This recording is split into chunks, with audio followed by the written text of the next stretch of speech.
fabled heat, where magic meets desire. Subscribe to ignite the fantasy.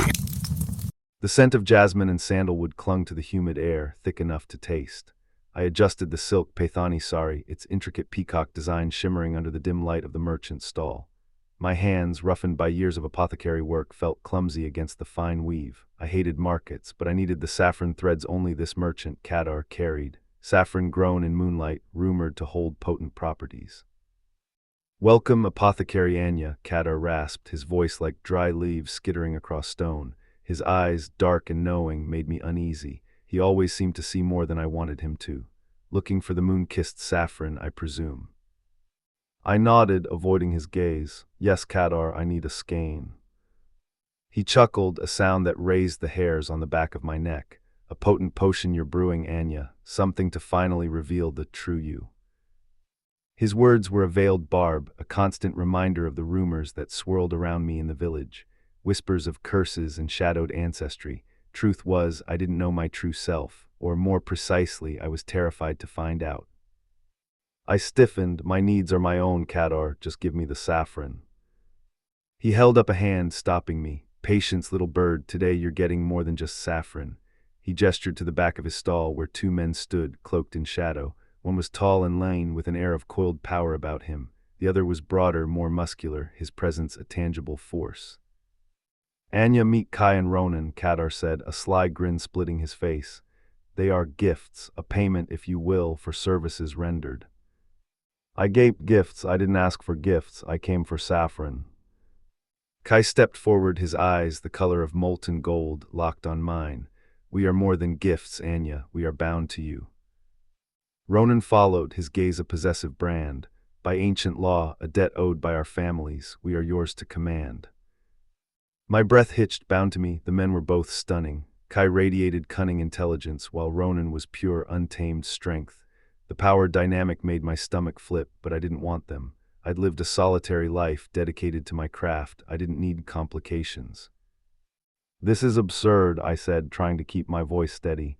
"I can't accept this. There must be some mistake." Kadar shook his head. "No mistake, Anya. The threads of fate are woven tight. The prophecy has spoken. You, Anya, are the one who will awaken the sleeping magic, and Kai and Ronan are the key." Prophecy, sleeping magic. The whispers were turning into a scream in my head. "What magic?" I whispered. Ronan stepped closer, his scent, a heady mix of pine and storm, filling my senses. "The magic within you, Anya, the magic you have suppressed for so long." He reached out, his calloused fingers brushing against my arm. A jolt of energy surged through me, hot and raw. It was frightening, exhilarating. I gasped, pulling away. "I don't understand," I said, my voice trembling. "You will," Kai said, his voice smooth as silk. "We will guide you." "We have waited our whole lives for this moment, Anya," Ronan added, his eyes burning with intensity. "For you." Against my protests, Kadar orchestrated the transfer. I was left standing there, stunned, with Kai and Ronan silently flanking me. The walk back to my cottage felt surreal. Each step was heavier than the last. My cottage was small, tucked away on the edge of the forest, a haven of herbs and potions, books and quiet solitude. The thought of sharing it with two men, two asterisk strangers, felt suffocating. Inside, I lit a lamp, casting long shadows across the room. Kai and Ronan stood silently, observing. I could feel their eyes on me, measuring, assessing. "I need some time to process this," I said, finally breaking the silence. "You can sleep in the barn tonight. I'll figure something out in the morning." Kai inclined his head. "As you wish, Anya." Ronan remained silent, his gaze unwavering. I could feel the heat radiating off him, a tangible thing. That night I didn't sleep. I tossed and turned, haunted by the images of Kai's golden eyes and Ronan's smoldering gaze. The scent of pine and storm lingered in the air, a constant reminder of their presence. The next morning I woke with a pounding headache and a sense of dread. I found Kai tending to my herb garden, his movements precise and graceful. Ronan was chopping wood with an axe, his powerful swings echoing through the forest. "I need to understand what's happening," I said to Kai, my voice tight. "What prophecy, what magic?" Kai stopped, his gaze meeting mine.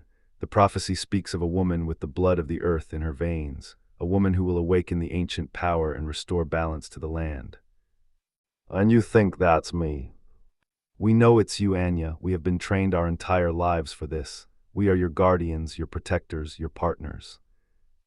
Partners, the word hung in the air, heavy with unspoken meaning. Over the next few weeks, I slowly adjusted to their presence. Kai's knowledge of herbs and potions was invaluable. He helped me refine my recipes, unlocking secrets I never knew existed. Ronan's strength and protectiveness were a constant comfort. He kept the cottage safe and secure, and I found myself sleeping easier knowing he was there. One evening, as the sun dipped below the horizon, casting long shadows across the forest, I found myself sitting by the fire with Kai and Ronan. We were discussing a particularly difficult potion, one that required a rare moonflower. The moonflowers only bloom on the night of the full moon in the deepest part of the forest, Kai said, his voice thoughtful. It's a dangerous place. We'll protect you, Ronan said, his hand covering mine. We always will. A strange warmth spread through me, a feeling I hadn't experienced before. It was a sense of belonging, of connection. I looked at Kai, at Ronan, and saw not just strangers, but friends, maybe even something more. As the full moon approached, the energy in the cottage grew palpable. I could feel the magic stirring within me, a dormant power waiting to be unleashed. On the night of the full moon, we ventured into the deepest part of the forest. The air was thick with the scent of damp earth and decaying leaves. The moonlight filtered through the trees, casting an ethereal glow. We found the moonflowers in a hidden clearing, their petals shimmering like silver. As I reached out to pluck one, a low growl echoed through the forest. A creature emerged from the shadows, its eyes glowing red in the moonlight.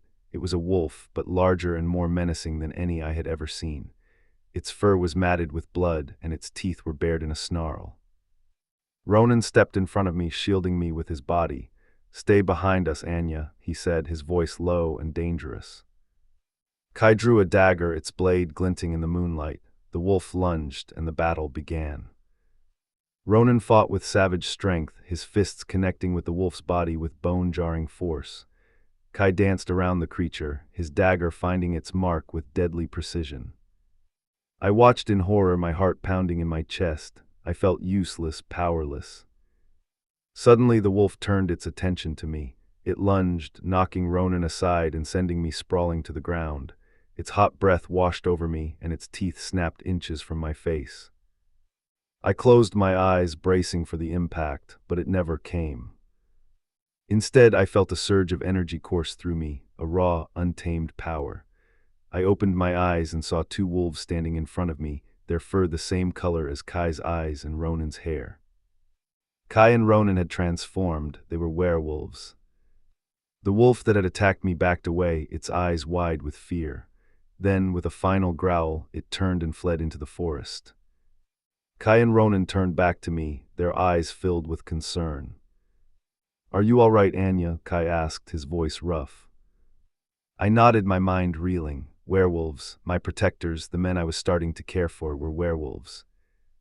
What just happened?" I stammered. Ronan shifted back into his human form, his body trembling. "We had to protect you, Anya. It was the only way." "We kept it hidden," Kai added, also shifting back, "because we didn't know how you'd react." I looked at them, at their naked bodies, at the wolfish glint still in their eyes. So much made sense now. Their strength, their protectiveness, the strange connection I felt with them. But I was also terrified. What did this mean for us? What was I, that two werewolves were bound to protect me? The prophecies about me were unsettling and confusing. Before I could speak, I felt another surge of energy within me, even stronger than before. My vision blurred, and I felt my body changing, shifting. I looked down at my hands and saw claws. My own transformation had begun.